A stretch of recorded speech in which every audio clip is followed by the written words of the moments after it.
자, 여러분 안녕하세요. 영문법 중 첫 번째 강의입니다. 일단 제가 올린 영어 공부에 어법이 필요한 이유라는 영상을 꼭 먼저 보고 오시길 추천드립니다. 왜냐면 이걸 왜 배우고 있는지, 그리고 이게 무슨 도움이 될지에 대해서 스스로 납득이 안 되면 열심히 하기가 쉽지 않습니다. 미리 세 가지만 빨리 말씀을 드릴게요. 자, 가장 먼저 이 강의의 대상은 누구냐? 당연히 어법 공부를 안 한 분들이 대상이죠. 근데 배웠는데 좀 잘못 배워왔던 분, 혹은 불필요할 정도로 어렵게 배워왔던 분들의 개념들을 조금 더 단순하게 만드는 것에도 중요한 목적이 있습니다. 둘째, 그러다 보니까 아무래도 설명이 정석적이지는 않을 것 같아요. 그리고 필요 없는 어법도 다 뺄 생각입니다. 예를 들면 가정법 있죠? 근데 얘는 사실 자세하게 몰라도 어법 문제나 혹은 해석할 때 전혀 어려움이 없어요. 수능 어법으로 출제된 지도 진짜 오래됐고요. 대신에 혹시 나중에 기회가 되면 이 강의에서 다루지 않았던 어법들만 다 모아서 한 번 더 영상을 만들어 보도록 하겠습니다. 자, 마지막으로 딱 필요한 부분까지만 가르칠 생각입니다. 가령 명사는 당연히 가르치겠지만 집합명사나 뭐 이런 건 안 할 겁니다. 이렇게 빼는 기준은 뭐냐? 수능입니다. 자, 이게 이제 우리가 배우게 될 진도표인데요. 사실 이 첫 수업이 진짜 중요합니다. 뒤에서 배우게 될 모든 어려운 어법들의 근거가 바로 이 첫 번째 수업이 될 거예요. 사실 여러분이 이미 명사를 배웠을 수도 있어요. 그런데 저와 조금 다른 방식으로 명사를 기억하고 있으면 앞으로의 제 설명이 좀 듣기 힘들 수도 있어요. 그러니까 다시 정확하고 간단한 형태로 배운다고 생각하시고 그렇게 길지 않으니까 잘 듣고 잘 외워주시면 되겠습니다. 자, 오늘 수업 포함해서 이렇게 딱 4번만 들으면 단어를 모두 알고 있다는 전제하에 바로 수능 수준의 문장에도 용감하게 도전해볼 수가 있습니다. 아예 이 4번의 강의가 끝나면 직접 수능 문장들에 적용해보는 영상도 한번 찍어볼게요. 자, 그럼 바로 들어가겠습니다. 자, 팔품사라고 되어 있는데 이름이 진짜 배우기 싫게 생겼죠? 얘는 왜 하는 거냐면 한 문장이 있다고 했을 때 가장 작은 단위가 뭐죠? 그 문장을 이루고 있는 단어들이잖아요. 그래서 그 단어들이 무슨 성격을 가지고 있냐, 이걸 물어보는 부분이라고 생각하시면 되겠습니다. 자, 제일 기초 중에 기초니까 이걸 안 해두면 어떤 어법을 배워도 무조건 흔들리게 됩니다. 그래서 아주 짧고 간결하게 최대한 흥미가 떨어지지 않게끔 수업을 해보도록 하겠습니다. 자, 팔품사라고 되어 있지만 이 중에서 실질적으로 가장 중요한 친구들은 4-5개 정도가 되겠습니다. 먼저 명사인데 정석적인 표현으로 배우면 이렇게 배워야 되거든요. 사실 머릿속에 잘 안 남겠죠. 그래서 우리는 좀 야매 같지만 그냥 간단하게 명사는 결국 주목보다 목적어나 보어가 아직 뭔지 몰라도 됩니다. 일단 3글자만 외워두시면 되겠습니다. 명사는 주목보다. 자, 다음으로 동사.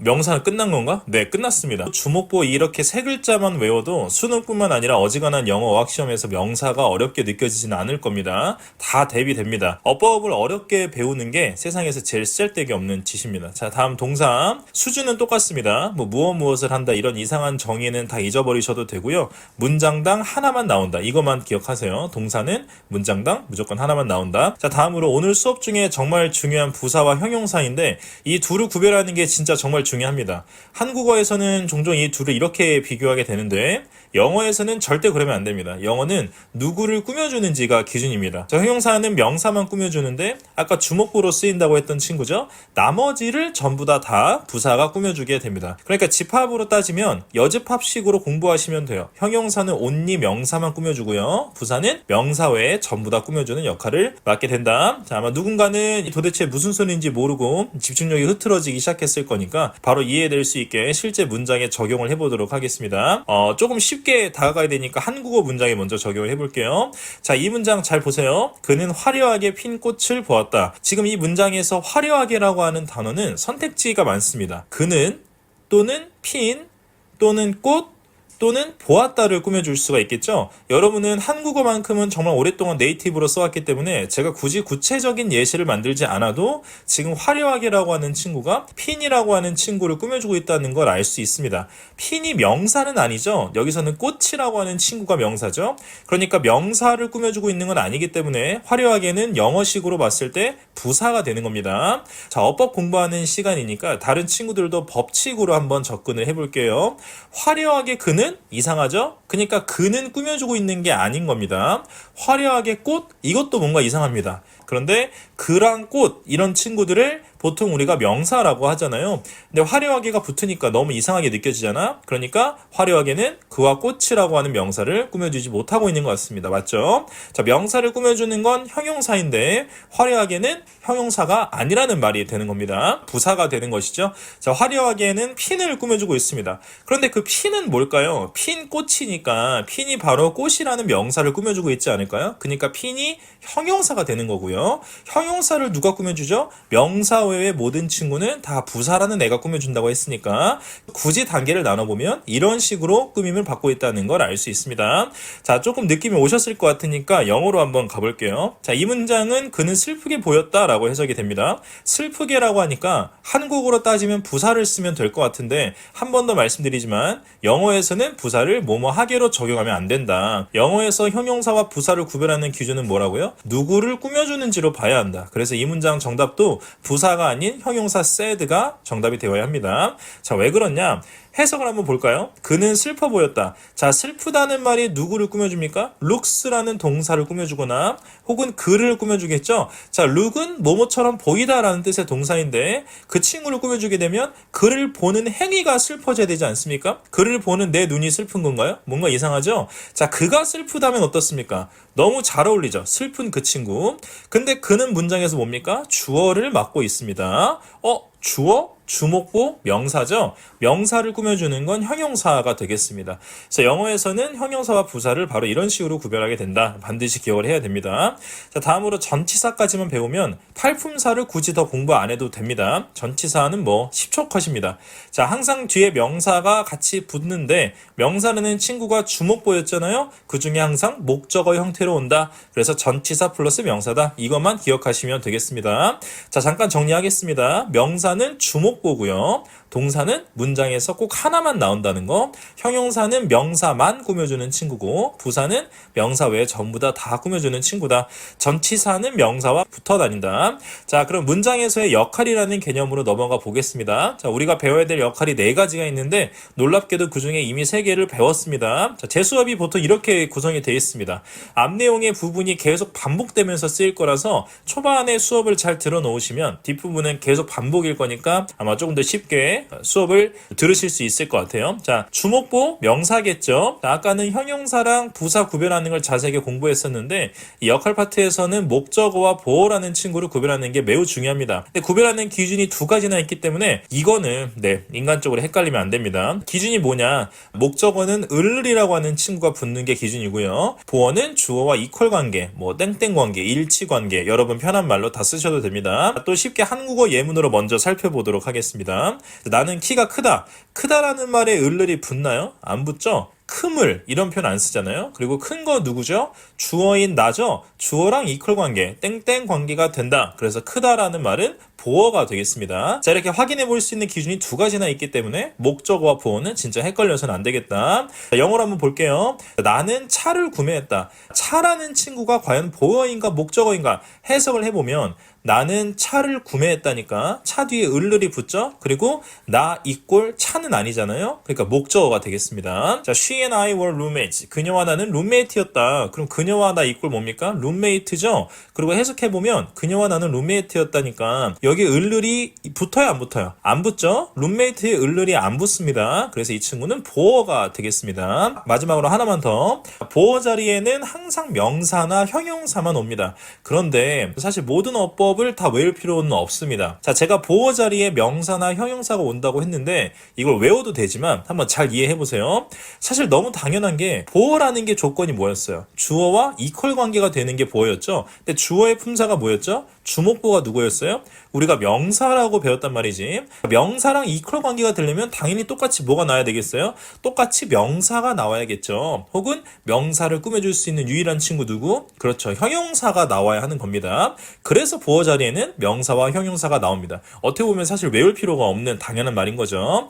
자, 우리가 여태 한 게 뭐냐면 문장 속에 단어 하나하나가 어떤 특징이 있는지를 본 거고요. 그게 이제 끝났습니다. 이 정도만 해도 수능을 생각한다면 더 공부할 필요가 없습니다. 단어보다 바로 위 문장으로 지체 없이 들어갈 수가 있습니다. 즉 여러분들이 형식을 공부할 준비가 다 끝났다. 그리고 사실 형식도 앞부분을 잘 공부하고 왔다면 이미 공부한 것과 다를 바가 없다. 같이 보도록 하겠습니다. 자, 여러분 영어가 얼마나 쉽냐면 세상의 모든 영어 문장은 1형식부터 5형식까지밖에 없습니다. 여러분들이 뭐 여행을 가든 어려운 수능 문제를 풀든 대학생이 돼서 박사 논문을 읽든 평생 마주하게 될 영어 문장은 무조건 1부터 5형식까지밖에 없습니다. 얼마나 편해요. 그럼 이 5개 형식을 다 배우는데 얼마나 걸리냐? 라면 끓이는 시간 정도만 필요하다. 자, 해봅시다. 자, 일단 형식을 왜 배우냐면 우리가 뭐 문장 보고 너 3형식이지 이러려고 배우는 건 아닐 거잖아요. 이걸 왜 하냐면 시험에서 보는 문장이 보통 어때요? 길죠? 심한 경우는 4줄도 나오고 이러잖아요. 그러면 학생들이 그때 보통 뭘 합니까? 끊어 읽기라고 하죠. 이 긴 문장을 좀 끊어야 해석을 정확하고 편하게 할 수 있는데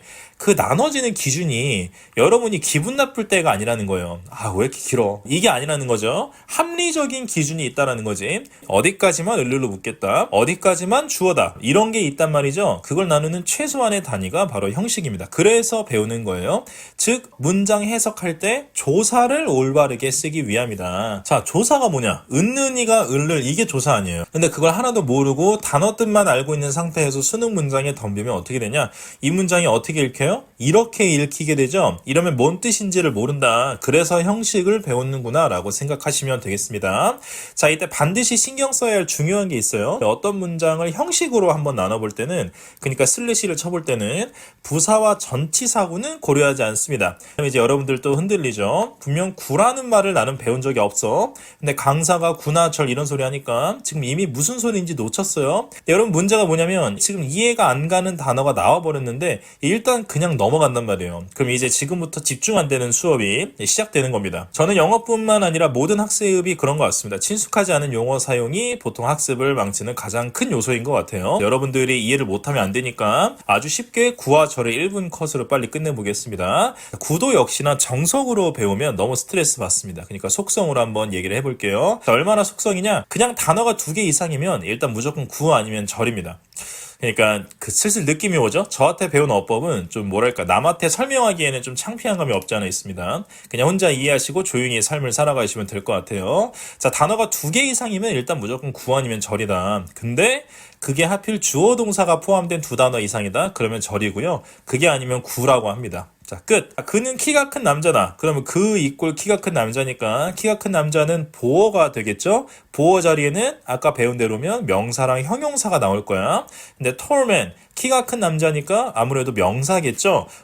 근데 명사가 한 단어가 아니네. tall이랑 man 이렇게 2글자네. 근데 그렇다고 tall과 man이 주어와 동사는 아니잖아요? tall이 man 했다. 이런 이상한 문장이 아니잖아? 그럼 뭐야? 2단어인데 절. 그러니까 주어 동사는 아니야. 이걸 뭐라고 한다? 이게 구라는 거죠. 근데 명사잖아요, 이 친구는. 그래서 이걸 있어 보이게 말하고 싶을 때 명사구라고 하는 겁니다. 어렵게 배울 필요가 전혀 없습니다. 자, 그럼 이해가 끝나셨을 거라고 믿고 제가 여러분들에게 한번 질문을 해보도록 할게요.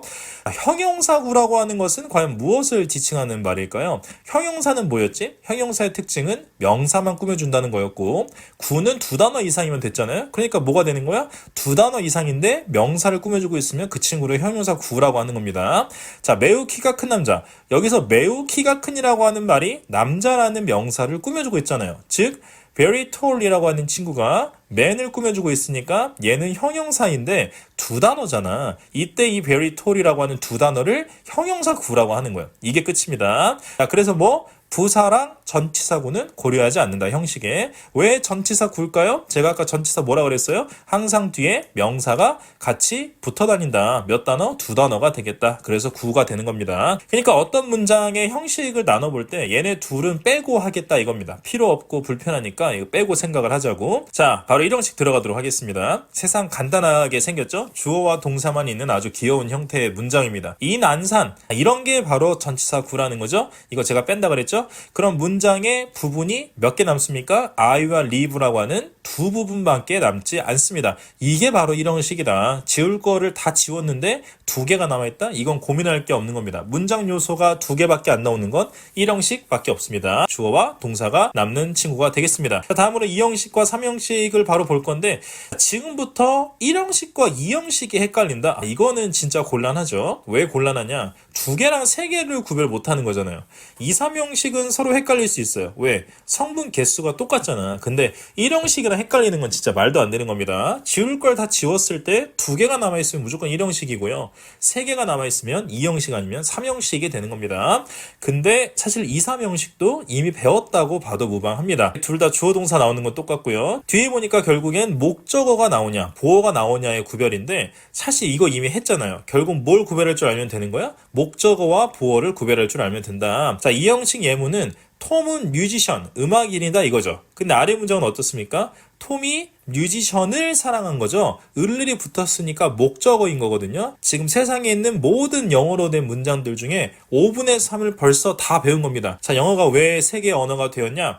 아주 옛날 그 고대 시절에 어떤 민족이 영어를 쓰는 민족을 지배하게 됐는데 이게 영어라는 언어가 너무 편하고 쉬운 거야. 그래서 그 정복자들 사이에서 그냥 본인들이 쓰던 모국어를 버리고 영어를 쓰자는 의견이 나왔어요. 그러니까 일본이 김씨랑 이씨로 창씨 개명을 한 거죠. 웃긴 일이지. 모든 문장이 5형식 선에서 끝나는데 그중에 이미 1, 2, 3형식을 다 배웠다. 이렇게 만만한 언어가 어디 있습니까? 다음으로 4, 5형식인데 왠지 이것도 이미 배운 것 같은 자신감이 막 생기죠. 자, 표현이 조금 어렵긴 한데 간접 목적어, 직접 목적어가 나오는 4형식과 목적어와 목적격 보어가 나오는 5형식이 되겠습니다. 목적격 보어라는 말 어딘가 되게 익숙하죠? 자, 보어라는 게 어떤 친구였죠? 누구랑 이퀄이 되는 관계였습니까? 주어랑 같은 관계인 친구였어요. 자, 그럼 잘 생각해보세요. 목적격 보어는 느낌상 뭐겠어요? 누구랑 같은 관계라서 저런 이름이 붙었겠어요? 그렇습니다. 목적어랑 이퀄 관계가 되는 친구를 목적격 보어라고 하게 됩니다. 그러니까 동사 뒤에 뭔가 두 개가 남아있다. 그러면 일단 무조건 4형식 아니면 5형식이에요. 그리고 그게 세상에서 가장 어려운 형태인 영어 문장의 끝입니다. 영어는 문장 요소가 5개 이상이 나오는 문장이 아예 없습니다. 이렇게 4개까지가 끝이에요.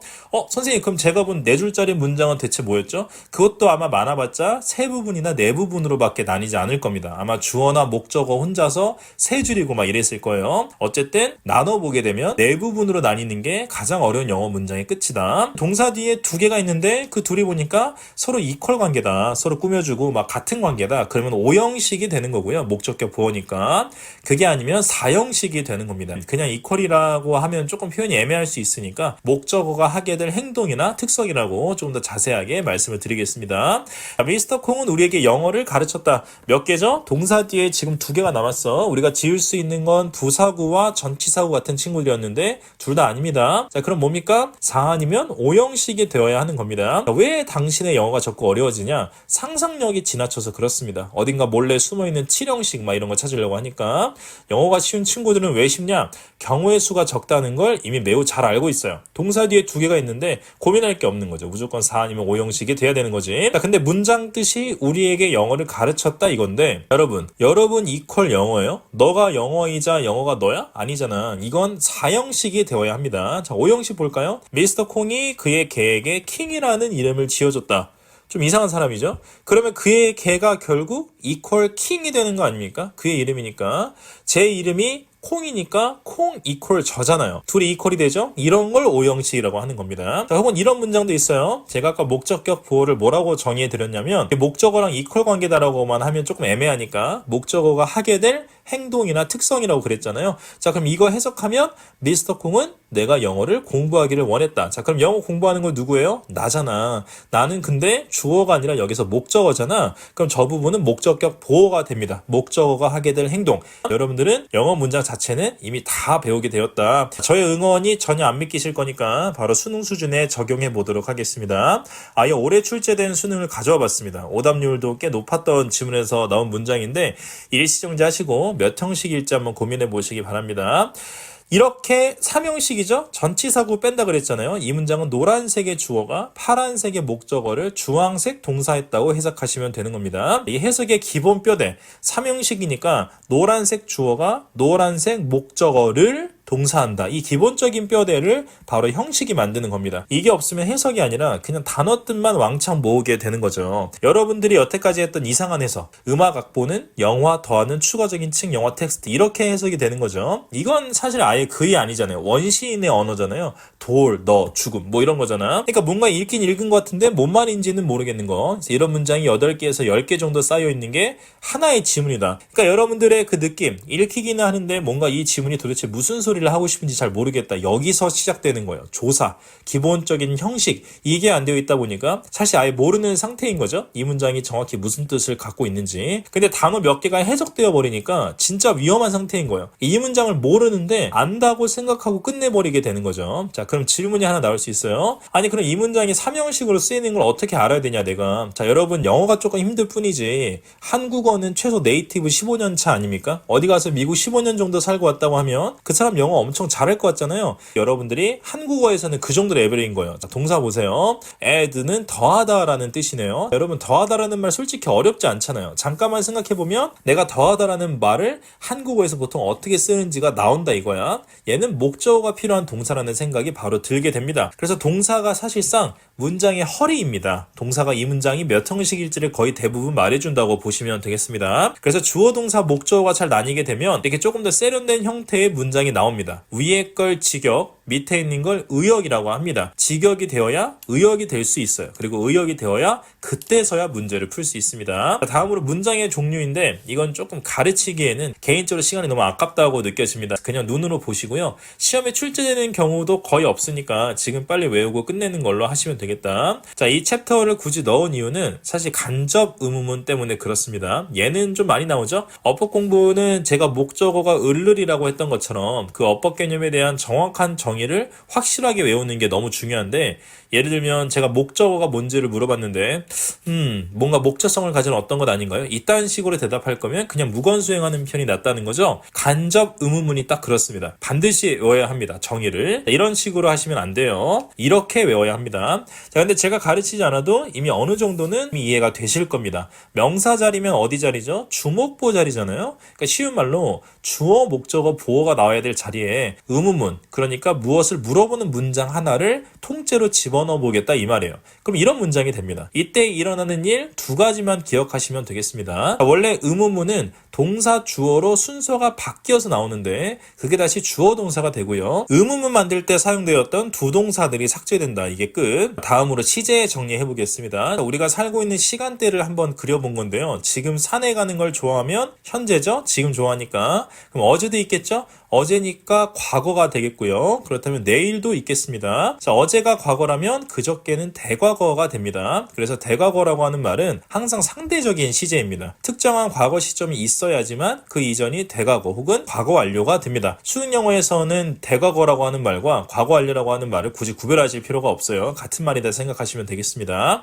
자, 완료 시제라는 말을 많이들 헷갈려 하시는데 생각보다 엄청 간단합니다. 쉽게 외우시려면 그때까지 완료했다 이 말이에요. 그럼 현재 완료라고 그러면 무슨 말이에요? 현재까지 완료해야 하니까 당연히 과거에서부터 출발해야 합니다. 항상 이렇게 지금까지 하고 있다는 뉘앙스가 문장 속에 나와 있을 거예요. for는 뭐뭐 하는 동안이고 since는 뭐뭐 할 때부터 뭐 이런 뜻입니다. 그럼 for 2 hours, 2시간 동안은 2시간 이전부터 지금까지죠. 그리고 since 2 hours 하고는 2시간 이래로 2시간 이전부터니까 얘도 2시간 이전부터 지금까지의 시간이 되겠습니다. 그럼 과거 완료는 뭐예요? 그때까지 완료하는 거라 그랬어. 그럼 과거까지 완료를 해야 되는 거니까 당연히 대과거 때부터 시작을 한 거겠죠. 정보라고 되어 있는 부분을 잘 보시면 그의 현재 나이가 30살이기 때문에 20살이라고 하는 시점은 아마 과거입니다. 그런데 그 20살이 되기 전부터 성경책을 2번 읽은 거니까 20살 이전부터 20살까지 읽은 거잖아요. 이게 과거 완료입니다. 그 2번 읽은 행위가 완료된 게 20살인 과거잖아요. 과거까지 완료했다. 자, 마지막으로 미래 완료입니다. 자, 미래까지 완료한다. 당연히 과거부터도 되고 현재부터도 되죠. 출발은 의미가 없지. 미래까지만 완료하면 되는 거니까.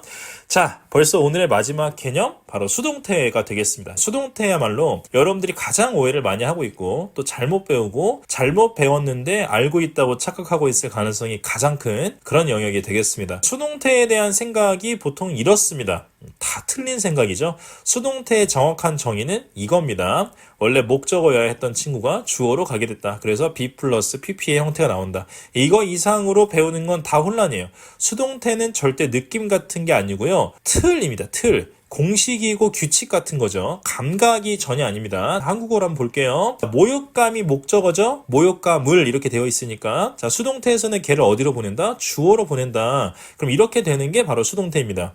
모욕감이 주어지고 느껴지고 이 문장의 의미, 그러니까 이 문장이 나에게 주는 감각은 두 문장 다 똑같은 거예요. 어쨌든 모욕감이 느껴지는 거 아니야. 그러니까 수동태는 절대 느낌이나 감각 이런 게 아니라는 거죠. 목적어가 주어로 간다. 그래서 be 플러스 pp라는 형태가 나온다. 이렇게만 외워야 합니다. 그럼 형식에 한번 적용을 해볼게요. 자, 누가 주어로 간다고요? 목적어가 간다고요. 근데 1, 2 형식은 목적어가 없죠. 그게 무슨 말일까요? 수동태는 3형식부터만 존재합니다. 3형식의 형태 제일 간단하죠. 목적어를 주어로 보내고 be 플러스 pp를 만들면 됩니다. 그럼 그가 너를 사랑한 거니까 목적어인 you가 주어로 가면 되겠습니다. 이렇게 되면 끝이에요.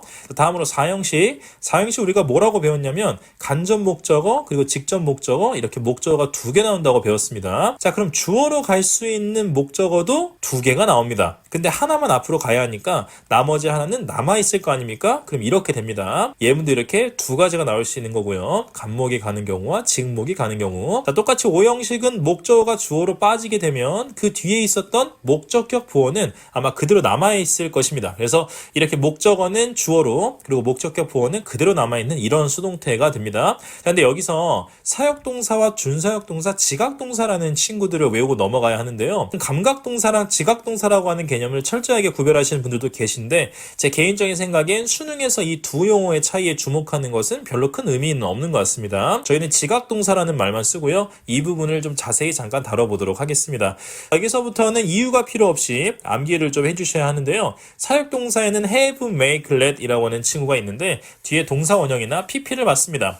원래는 목적어와 목적격 보어의 관계를 고민해 보면서 동사 원형이나 pp 중에서 뭘 써야 될지를 결정을 해야 합니다. 이 부분 제가 자세하게 지금 설명을 해야 하는데 저희가 마지막 4번째 시간 때 분사 배울 거거든요. 그거를 들으면 제가 지금 하는 설명을 들을 필요가 전혀 없습니다. 오늘은 이런 동사가 나와서 이런 형태만 받는다. 이거로 충분합니다. 여기서 이제 언제 동사 원형을 쓰고 언제 pp를 쓰는지를 좀 더 자세하게 들어가서 어렵게 공부하게 되면 여러분들이 그간 배웠던 것들을 까먹을 가능성이 좀 되게 높습니다. 4번째 수업 때 듣게 될 분사 수업만 들으셔도 아마 이 부분은 바로 이해가 되실 거니까 지금 하실 필요는 없습니다. 자, 그리고 준사역 동사라고 help라는 친구가 있어요. 얘는 조금 특이하게 뒤에 동사 원형만 쓰는 게 아니라 동사 원형과 투부정사를 둘 다 쓸 수가 있다. 그리고 목적어가 가끔 빠지기도 해요. 그러니까 밑에 문장에서 lift it이라고만 써도 맞는 문장이 됩니다. 자, 마지막으로 지각동사라고 하는 친구들 뒤에는 동사 원형, ing, pp가 오는데요. 동사 원형과 ing를 구별하는 문제는 수능에서 출제되지 않습니다. 이건 이제 행위가 완료되었냐 아니냐 뭐 여러 가지 기준이 있는데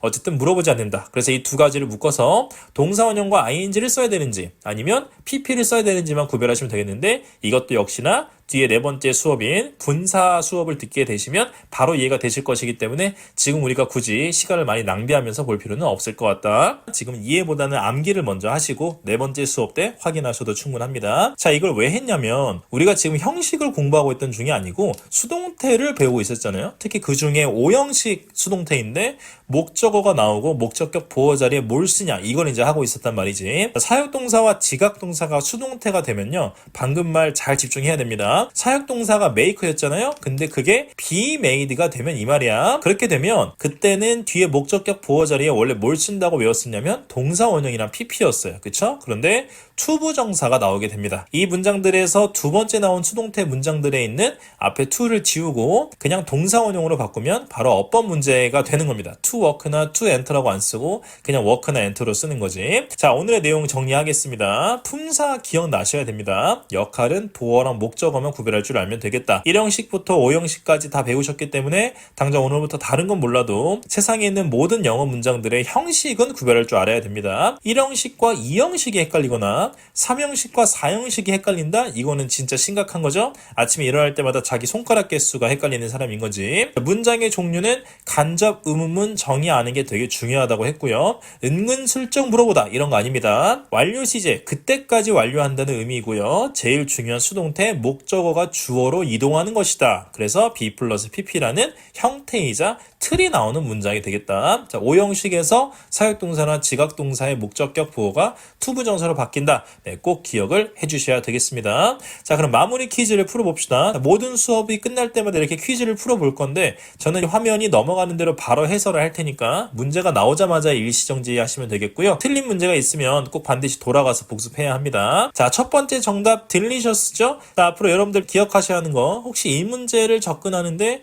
그냥 looks delicious나 혹은 looks deliciously를 아무 생각 없이 수차례 읽으면서 내 마음에 더 자연스럽게 와닿는 친근한 친구를 답으로 고르신 분, 뇌를 사용하는 근본적인 방법부터가 너무 잘못됐습니다. 여러분들의 감은 좋지 않은 수준이 아닙니다. 아예 존재하지 않습니다. 세상 어떤 출제자도 여러분들의 감을 궁금해하지 않습니다. 저도 여러분들의 감이 궁금하지 않습니다. 그러니까 여러분들이 읽다가 뭔가 더 친근하게 느껴지는 보기, 이런 거는 아예 없습니다. 무조건 내가 외웠던 논리 하에서 문제를 접근해야 합니다. 해석을 해보면 테이블 위에 있는 파이가 맛있게 보인다라는 해석이 되겠습니다. 맛있게라는 단어 때문에 한국어로는 마치 부사 같지만 저희 분명히 이렇게 부사와 형용사를 구별하지 않는다고 했었습니다. 영어에서는 누구를 꾸며주는지가 기준입니다. 누가 맛있어요? 맛있는 건 파이고요. 파이는 주어니까 이 친구의 품사는 아무래도 명사겠죠? 그 명사를 꾸며줘야 하니까 형용사인 delicious를 쓰는 것이 맞습니다. 자, 두 번째 문제는 필기가 조금 필요합니다. get, become, turn, grow 같은 동사는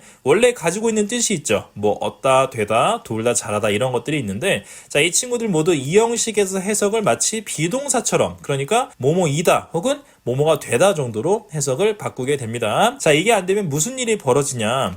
하늘은 자랐다, 어둠.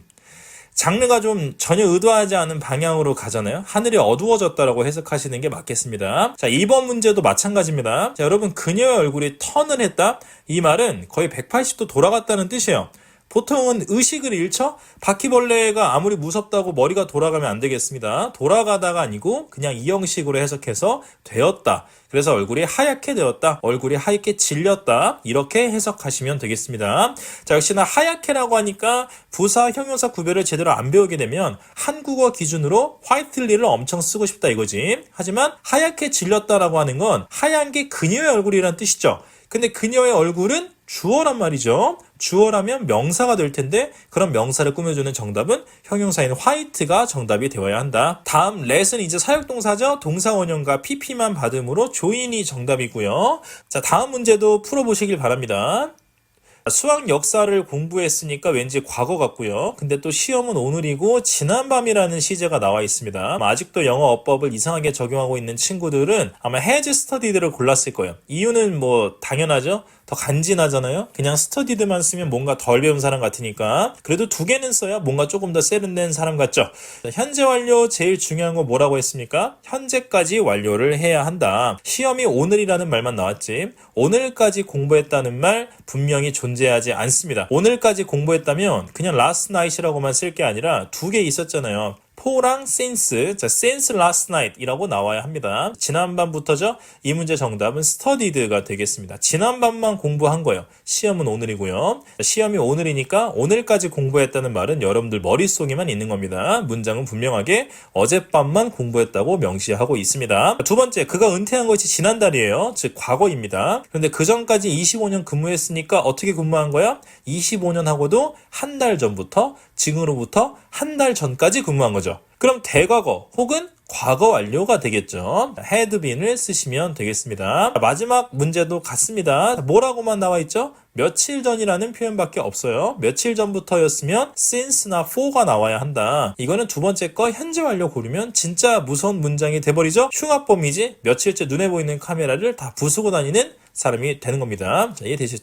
자, 마지막 문제들입니다. make는 사역동사인데 be 플러스 pp로 쓰이고 있는 거 보니까 수동태로 쓰인 것 같네요. 그럼 to submit이 정답이 되겠습니다. 두 번째 문장부터 잘 보셔야 돼요. 저희가 감각을 조금 키워야 하는데요. 무슨 감각을 키워야 하냐면요. 흔히 동사 원형이라고 하잖아요. 그 원형의 뜻이 무엇일까 잘 고민을 해봐야 하는데 가령 make는 한국어로 바꾸면 만들다도 있지만 만들어지다도 있지 않습니까? 근데 동사 원형 뜻은 항상 만들다가 원형의 뜻입니다. 자, 이거를 가장 잘 구별할 수 있는 방법은 뭐랄까, 영어 동사는요 항상 동사 원형의 뜻이 방향성을 갖게 됩니다. 나에게서 남으로라고 하는 방향성을 갖게 되는데 대체로 그렇습니다. 꼭 그런 건 아닌데, 자, 한번 연습을 해보면 hurt라고 하는 단어는 어떻습니까? 상처라는 뜻을 가지고 있는데 한국어로는 상처 주다도 있고요, 상처를 받다라는 뜻도 있죠. 그럼 우리가 헷갈린단 말이지. 동사 원형으로 쓰이는 뜻이 무엇일까? 근데 항상 동사 원형의 뜻은 나에게서 남으로라고 하는 방향성을 갖게 된다. 뜻이 뭐가 되냐? 남에게 상처를 주다, 상처를 입히다라는 게 동사 원형의 뜻이 됩니다. 상처를 입다라는 표현은 영어에 아예 존재하지 않습니다. 왜 그러냐면 동사 원형인 상처를 주다를 그대로 수동태로 쓰면 되거든요. 자, 두 번째 서프라이즈, 놀람이죠? 그럼 한국어로는 놀라다도 있고요.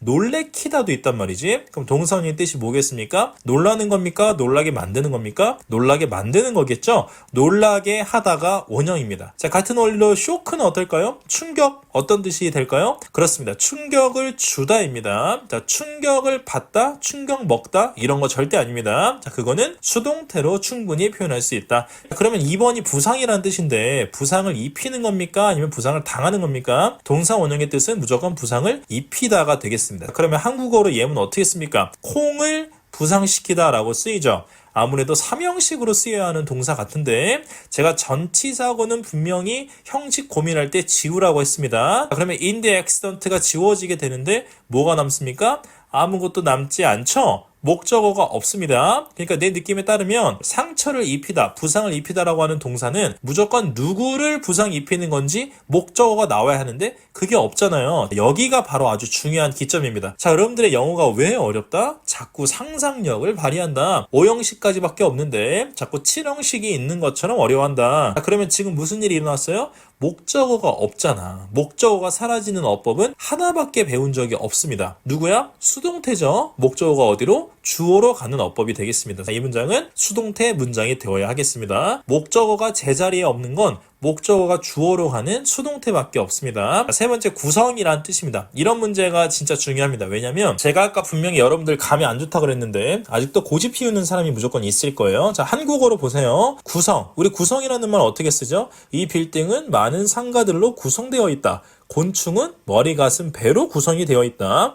자, 이렇게 한국인들에게는 구성되는 것이 뭔가 약간의 수동의 뉘앙스가 있거든요. 협의가 구성되었다. 근데 영어권에서는 뭐뭐로 구성되어 있는 것을 능동 쓰게 됩니다. 이런 게 한국에서만 사는 사람들이 느낌으로는 너무 어렵기 때문에 고등학교 수준에서는 제발 아예 그냥 외우는 편이 낫습니다. 그러니까 영어를 풀 때만큼은 내 느낌이라는 게 답의 유일한 근거면 상당히 위험할 수 있다. 꼭 기억을 하시고요. 다음 4번 정말 중요하죠. 앞으로 1형식에 쓰이는 동사를 1형식 동사라고 하게 되면 너무 없어 보이니까 자동사라는 말로 바꾸겠습니다. 목적어를 필요로 하는 3형식 동사는 타동사라는 말로 쓰게 됩니다. 자, 뭐 배우다 보면 불완전 자동사 이렇게 복잡하게 들어가기 시작하는데 그냥 자동사와 타동사 정도로만 구별하시면 충분할 것 같습니다. 자, occur, 발생하다라고 하는 뜻인데 아주 대표적인 형태의 1형식, 즉 자동사가 되겠습니다. 그래서 목적어가 없고요.